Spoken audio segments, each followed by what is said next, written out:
Navid. Welcome to TiEcon 2019. We would like to welcome Navid from PEERNOVA to TiEcon 2019 from SITAARRE TV. Thank you so much. So, Navid, could you please tell us a little bit about your initiative? Sure. So TiEcon is obviously a great event. I've been to TiEcon many times over the years, and it's always nice to see all the innovators in Silicon Valley come together. So our company PEERNOVA is in the blockchain space. We particularly have solutions for the financial industry. There's a lot of hype around blockchain and blockchain technology. We've been around for about 6 years now, working diligently around certain use cases that are actually in production today to some extent, not all, but some are. And the goal is to really, number one, manage expectations around blockchain, make sure that people have a great understanding of what the technology is all about, and also build a real-life solution out of it. And that's really our number one goal today. I see. So, could you please tell us a little bit more about your product? What does it do? Sure. So at PEERNOVA, we have a platform called the Cuneiform platform, and in essence, it allows financial institutions to have a unified view of their data and their functions on top of that data, which in turn allows them to have what we call trade management or liquidity management. The nature of blockchain is such that you have this inherent trust in the data and in the functions on top of data that you are able to record. And our Cuneiform platform allows for this unified view of both data and functions in a single place. And this is what we actually call event lineage, allows anyone who let's say investigating an exception, meaning that there is an error in the process of reconciliation somewhere, they're able to go back and replay the events or the data that led to that particular point and identify those exceptions much quicker. I see. And could you please tell us who are your main or featured clients, I would say that? Sure. So our clients are mostly tier 1 financial institutions. These are typically global institutions.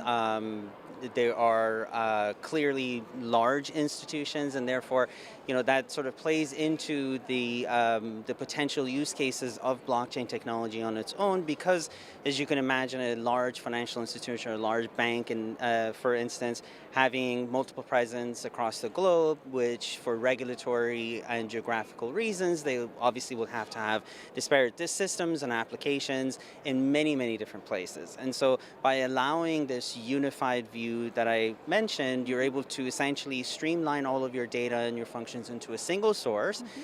Again, certain limitations do apply, but that allows these financial institutions to have a better understanding or better visibility, if you will, to their data and their operations. I see. And could you please share your take on how AI and blockchain will ever merge or can make use of the technology, and how? Like, what do you think about this? That's a great question. So I think we've seen this in blockchain in the last few years, that there are some misconceptions and misunderstandings about what blockchain itself is. To this day, I think a lot of people associate blockchain with just Bitcoin, and therefore there are certain, again, inherent understandings that they bring into this, which makes life a little bit more challenging. I think the same applies with AI in this case. AI, again, is not a well-defined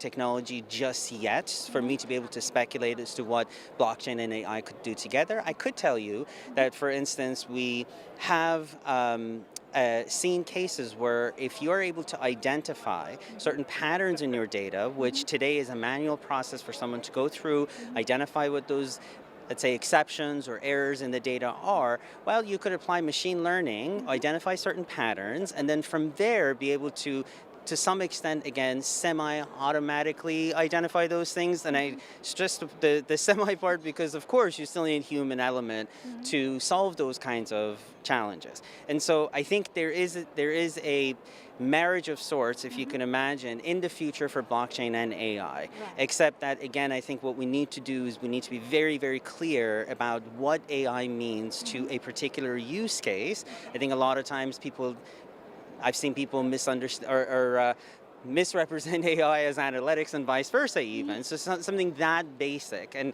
I can tell you again from firsthand experience that we've had the same issue with blockchain, and people make all kinds of assumptions But it is very important that we are very clear about, number one, what the technology is, number two, what it's able to deliver and what it is not able to deliver, and then move forward with, again, these kinds of cross-functional type interchangeable technologies, right?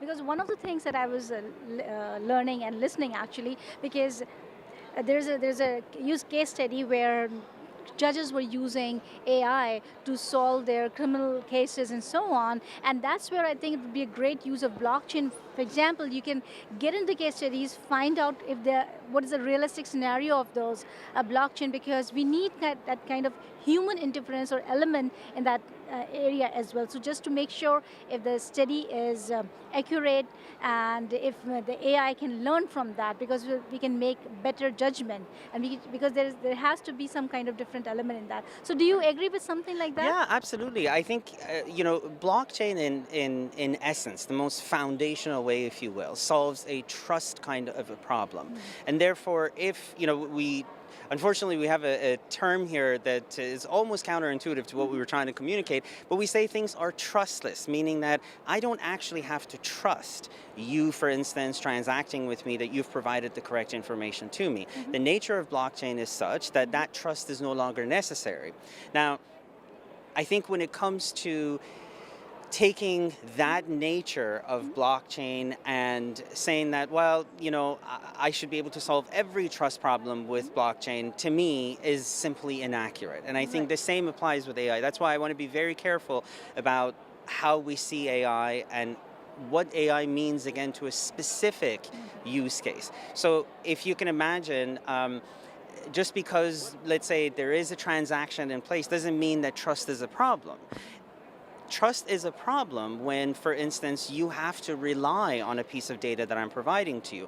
But a lot of times that's not the case, and therefore there's no need to have blockchain involved. And this is one of the uphill battles. If you can think of, in my opinion, as the director of marketing for PEERNOVA, this has been the #1 challenge for us, is how do we make sure that people understand when it is that you need blockchain and when it is that you don't. There are many ways of solving the same problem, but unfortunately, because there's been so much hype about this, people assume that every trust problem needs a blockchain. That's simply not the case. I see. And something very simple, that your solution that you're providing to the market, is it specifically meant for the enterprises only, or is it for small businesses as well? Excellent question. So our solution is an enterprise solution, and again, this is so important that lately people are talking about, well, does blockchain really have a use case?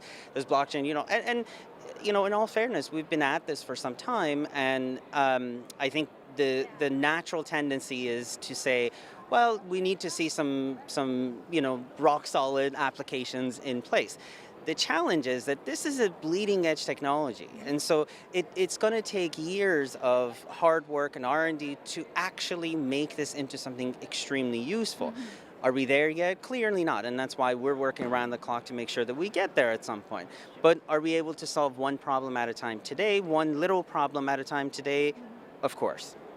Fantastic. And my one last question, what is how TiEcon 2019 is helping you in growing further your initiative? Well, I appreciate that. I think TiEcon is such a wonderful event of bringing the Silicon Valley, I usually refer to them as tech heads, but it's mostly about the innovation factor. And it really is a great opportunity for us to be a part of this. I've been with previous companies in the past, and we've also participated in TiEcon, so I've firsthand experienced the wonderful TiEcon bump, if you will, that everybody gains after this. But it's certainly nice to be in the midst of so much wonderful technology and also so many wonderful innovators that are really driving a lot of these solutions almost globally.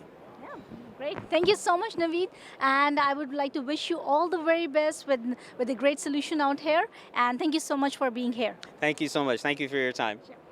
Sure. Thank you so much, Navid. My pleasure. SITAARRE.